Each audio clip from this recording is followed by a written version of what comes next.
नरगिस दत्त 3-5 जन्म फातिमा रशीद, जिन्हें निर्मला दत्त के नाम से भी जाना जाता है, 1 जून 1929, 3 मई 1981, एक भारतीय अभिनेत्री और राजनीतिज्ञ थी जिन्होंने हिंदी सिनेमा में काम किया। भारतीय सिनेमा के इतिहास में सबसे बेहतरीन और महानतम अभिनेत्रियों में से एक मानी जाने वाली नरगिस ने अक्सर परिष्कृत और स्वतंत्र महिलाओं को चित्रित किया। उनका काम स्क्रूबॉल कॉमेडी से लेकर साहित्यिक नाटक तक कई शैलियों में था और उन्हें विभिन्न प्रशंसाएं मिली।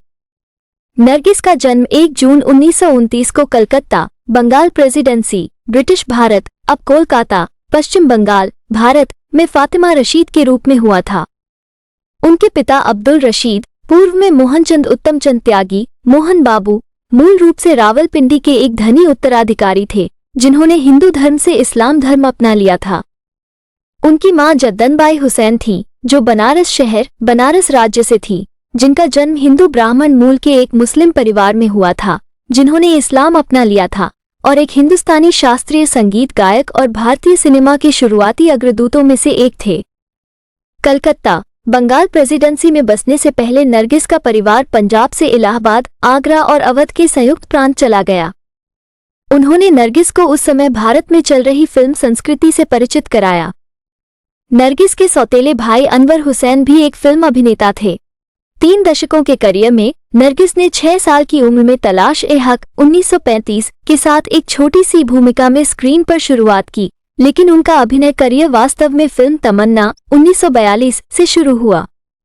8 नरगिस को उनकी पहली प्रमुख भूमिका तकदीर 1943 में मिली। नरगिस को रोमांस फिल्म अंदाज 1949 और संगीतमय बरसात 1949 से सफलता मिली। इसके बाद उन्होंने राज कपूर की क्राइम ड्रामा आवारा 1951 में अभिनय किया, जो एक बड़ी आलोचनात्मक और वित्तीय सफलता थी। 1950 के दशक की शुरुआत में एक संक्षिप्त असफलता के बाद वो कॉमेडी ड्रामा श्री 420 1955 और रोमांटिक कॉमेडी चोरी चोरी 1956 के साथ फिर से उभरी। नरगिस ने महबूब खान की ऑस्कर नामांकित महाकाव्य ड्रामा मदर इंडिया 1957 में अभिनय किया, जो उस समय भारत में सबसे ज्यादा कमाई करने वाली फिल्म थी, जिसके लिए उन्होंने सर्वश्रेष्ठ अभिनेत्री का फिल्मफेयर पुरस्कार जीता। 1960 के दशक के दौरान वो कभी कभार ही फिल्मों में दिखाई देती थीं। इस अवधि की उनकी कुछ फिल्मों में नाटक रात और दिन 1967 शामिल है, जिसके लिए उन्हें सर्वश्रेष्ठ अभिनेत्री का पहला राष्ट्रीय फिल्म पुरस्कार मिला। नरगिस ने 1958 में अपने मदर इंडिया के सह कलाकार सुनील दत्त से शादी की। उनके 3 बच्चे हुए, जिनमें अभिनेता संजय दत्त भी शामिल हैं।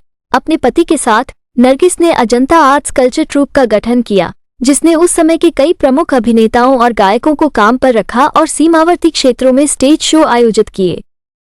1970 के दशक की शुरुआत में Nargis the spastic society of India की पहली संरक्षक बनी और संगठन के साथ उनके बाद के काम ने उन्हें एक सामाजिक कार्यकर्ता के रूप में पहचान दिलाई और बाद में 1980 में राज्यसभा नामांकन के लिए नामांकित किया गया। नरगिस की 1981 में अग्नाशय कैंसर से मृत्यु हो गई। उसके केवल 3 दिन पहले उनके बेटे संजय दत्त ने फिल्म रॉकी से हिंदी फिल्मों में अपनी शुरुआत की। 1982 में उनकी स्मृति में Nargis Dutt memorial cancer foundation की स्थापना की गई। वार्षिक फिल्म पुरस्कार समारोह में राष्ट्रीय एकता पर सर्वश्रेष्ठ फीचर फिल्म का पुरस्कार उनके सम्मान में नरगिस दत्त पुरस्कार कहा जाता है। 2011 में रेडफ.com ने उन्हें सर्वकालिक महान भारतीय अभिनेत्री के रूप में सूचीबद्ध किया। 1960-1968 अंतिम फिल्म में संपादन करना उन्होंने अपनी आखिरी फिल्म मनोवैज्ञानिक नाटक रात और दिन 1967 में प्रदर्शित की। 15 साल बाद उन्हें अभिनय करने के लिए मना लिया गया। फिल्म को खूब सराहा गया और डिसोसिएटिव आइडेंटिटी डिसऑर्डर से पीड़ित एक महिला के रूप में नरगिस के अभिनय को समीक्षकों द्वारा सराहा गया। फिल्म में उनके प्रदर्शन के लिए उन्हें सर्वश्रेष्ठ अभिनेत्री के लिए फिल्मफेयर पुरस्कार के लिए नामांकन मिला और सर्वश्रेष्ठ अभिनेत्री का पहला राष्ट्रीय फिल्म पुरस्कार जीता। नरगिस को 1980 से 1981 तक राज्यसभा, भारतीय संसद का ऊपरी सदन के लिए भी नामांकित किया गया था, लेकिन कैंसर के कारण वो बीमार पड़ गई और अपने कार्यकाल के दौरान उनकी मृत्यु हो गई।